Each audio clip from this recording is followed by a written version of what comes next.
चलिए बढ़ेंगे आगे। विभिन्न खेलों में बेहतरीन परफॉर्मेंस कर मेडल जीतने वाले प्रदेश के खिलाड़ियों को सीधे सरकारी नौकरी का तोहफा मिल सकता है। प्रदेश के खिलाड़ियों को बड़ा तोहफा। पर प्रदेश का नाम रोशन करने वाले 30 खिलाड़ियों को राज्य सरकार सरकारी नौकरी का तोहफा देने जा रही है। खिलाड़ियों की सूची अनुमोदन के लिए सीएम गहलोत के पास भेज दी गई है और सीएम की मंजूरी मिलते ही दीपावली से पहले खिलाड़ियों को सरकारी नौकरी दे दी जाएगी। सीएस साहब के चीफ सेक्रेटरी साहब के अध्यक्षता में एक कमेटी है, उनकी मीटिंग होनी है, फिर वो फाइल मूव हो जाएगी, फाइनल अप्रूवल के लिए माननीय मुख्यमंत्री जी के पास जाएगी। तो मुझे लगता है दिवाली से पहले तोहफा हम खिलाड़ियों को दे देंगे। सरकार की इस योजना में साल 2016 के बाद मेडल जीतने वाले सामान्य और पैरा खिलाड़ियों को शामिल किया गया है। वहीं अपनी मेहनत के बल पर कई अंतर्राष्ट्रीय मेडल जीत चुके मूक बधिर खिलाड़ी इसमें शामिल नहीं हैं। सूची सामने आने के बाद मूक बधिर खिलाड़ियों ने भी सरकार के सामने अपनी मांग रखी है, जिस पर खेल मंत्री ने विचार करने का आश्वासन दिया है। हम देखते हैं कि सरकार के नोटिफिकेशन उन्होंने वर्ल्ड चैंपियनशिप को इसमें ऐड कर लिया है और उसके साथ में ही पैरालंपिक्स को या पैरा गेम्स को ऐड कर लिया, लेकिन डेफ गेम्स का कहीं भी उसमें वर्णन नहीं है। तो ये एक इन खिलाड़ियों के साथ में भेदभाव है कि ये खिलाड़ी जो बहुत मेहनत करके अपने सपनों को साकार करते हैं, लेकिन जब राज्य सरकार को नौकरी देने की बारी आती है तब इनको उससे एक्सक्लूड कर दिया जाता है। ये कह रहे हैं कि इन्होंने RSCD है, जो कि इन्होंने यहाँ से जितने भी नोटिफिकेशंस जो इनके ICD निकले हुए हैं ये इन्होंने गवर्नमेंट में जमा कराए। उसके बाद में ये सब मूक बधिर ये इंटरनेशनल गेम्स और यहाँ, लेकिन इनको कोई अवार्ड नहीं मिल रहा है। बहुत परेशान हैं ये बच्चे और बार बार वही परेशानी अपने जाहिर करना चाहते हैं सरकार से। हाँ बताओ। ये चाह रहे हैं कि जो इन्होंने सरकार को पत्र भेजे हैं उन पत्र का ना तो कोई जवाब आता है इनके पास में और बार बार ये चक्कर काटते रहते हैं यहाँ पर। लेकिन हम एक बार फिर से अमेंडमेंट फाइल चलाएंगे इसके अंदर। मुझे लगता है कि भविष्य में हम इस बाधा को हटाने में कामयाब रहेंगे। फिलहाल राज्य सरकार ए श्रेणी में ओलंपिक, पैरा ओलंपिक विजेता और बी श्रेणी में एशियन चैंपियनशिप के विजेताओं के साथ सी कैटेगरी में नेशनल गेम्स के विजेताओं को नौकरी दे रही है, ताकि खिलाड़ी रोजगार की चिंता छोड़कर अपने परफॉर्मेंस पर ध्यान दें। न्यूज़ 18 के लिए जयपुर से महेश दादिश की रिपोर्ट। केंद्रीय कृषि राज्य मंत्री पुरुषोत्तम रुपाला ने आयुष्मान सहकार योजना का शुभारंभ किया। कृषि राज्य मंत्री ने घोषणा की, आने वाले सालों में NCDC 10,000 करोड़ रुपए तक के आवधिक ऋण उपलब्ध कराएगा। उन्होंने कहा, देश में चल रही महामारी ने स्वास्थ्य सुविधाओं को बढ़ाने के लिए तत्काल आवश्यकता पर ध्यान दिलाया है। इस योजना का बजट 10,000 करोड़ रुपए का है। राष्ट्रीय सहकारी विकास निगम यानी NCDC के जरिए सहकारी समितियों को कर्ज मुहैया कराया जाएगा।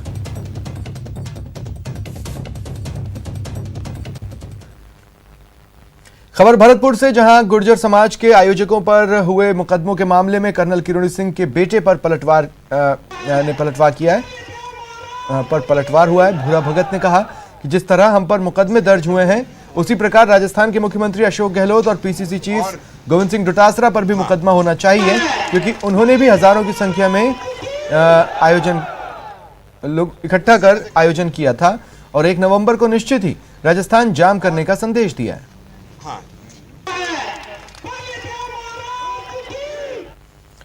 बाड़मेर में सरकार के रिफाइनरी प्रोजेक्ट के सामने ग्रामीणों ने प्रदर्शन शुरू कर दिया है। चक्का जाम की वजह से मजदूरों और अन्य वाहनों को रिफाइनरी के बाहर ही रुकवा दिया गया।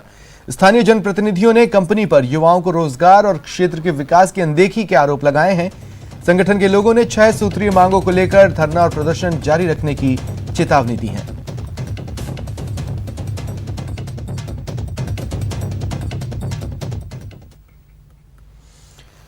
खबर कोटा से, वकील से मारपीट के आरोपियों की कोर्ट में पेशी के दौरान जमकर हंगामा हुआ। पुलिस और वकीलों के बीच कहासुनी हुई, धक्का मुक्की और झड़प होने से अफरा तफरी सी मच गई, जिसके बाद कोर्ट परिसर को छावनी में तब्दील कर दिया गया। DSP और CI समेत कई पुलिस के अधिकारी भी मौके पर पहुंचे और कोर्ट परिसर के चप्पे चप्पे पर पुलिस का भारी जाब्ता तैनात किया गया।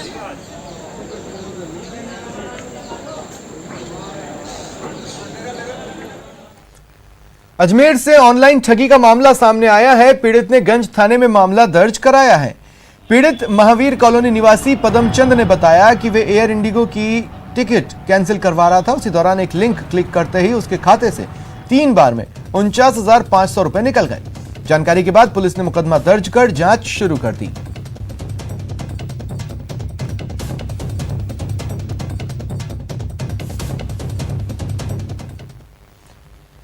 2 सप्ताह से ज्यादा हो गए एक परिवार अपना घर बार छोड़ दूर रह रहा है। क्यों? इसकी वजह जानकर आप हैरान रह जाएंगे।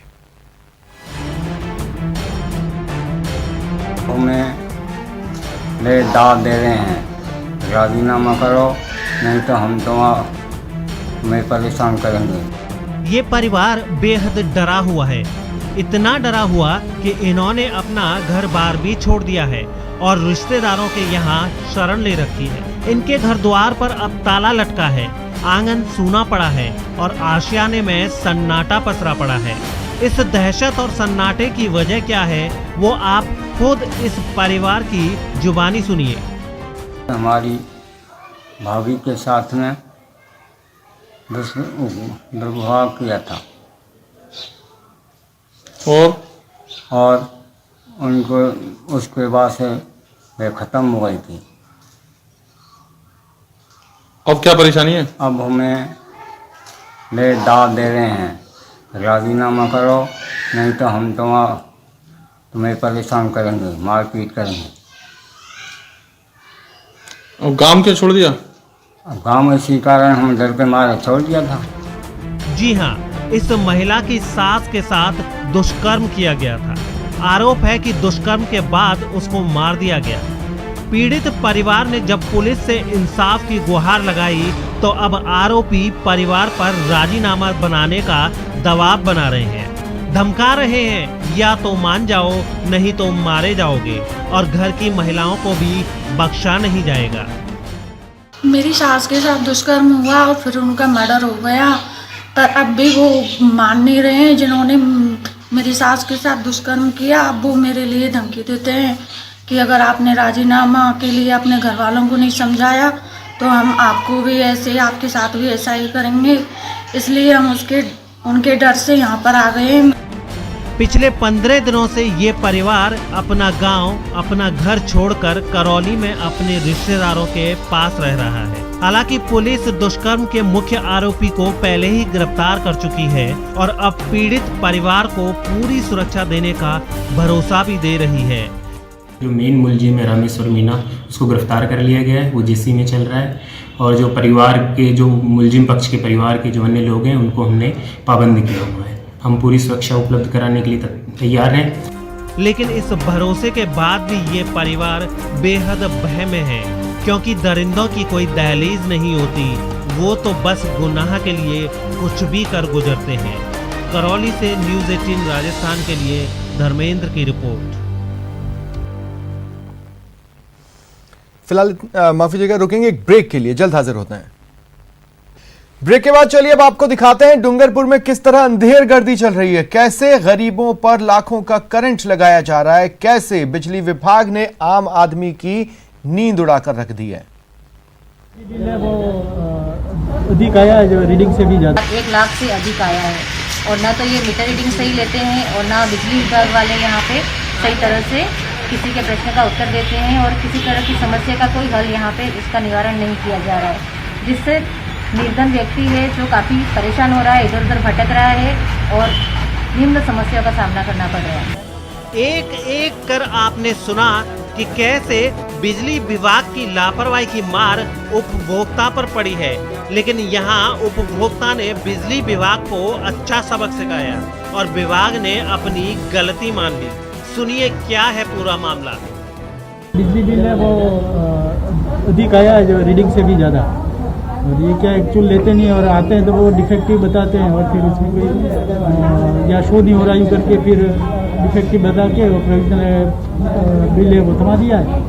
फिर मैंने एक्चुअल में मेरी जो रीडिंग है वो लेके मैंने इनको बताया, उन्होंने जैन साहब ने वेरीफाई किया कि नहीं चलो हमारी गलती हो गई, उसी हिसाब से फिर उन्होंने करेक्शन करके 1200-1400 समथिंग यूनिट का फिर उन्होंने 12,600 का बिल बनाया। पहले कितना आया था? पहले 1,08,000।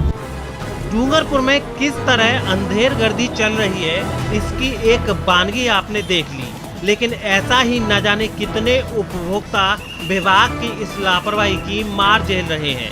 ऐसे में जरूरी है कि उपभोक्ता सतर्क और जागरूक रहें और जब बिजली के बिल वाला ऐसा करंट लगे तो बिजली विभाग को उनकी गलती का एहसास जरूर कराएं। न्यूज 18 राजस्थान के लिए डूंगरपुर से जयेश पवार की रिपोर्ट। एक तरफ कोरोना का वार, दूसरी तरफ बिगड़ते रिश्तों की मार। लेकिन बाड़मेर के भक्तों की भक्ति में कोई कमी नहीं आई। उन्हें इंतजार है तो बस मां हिंगलाज के बुलावे का। नवरात्र में कोरोना रोड़ा, माता बुलाए कैसे जाएं?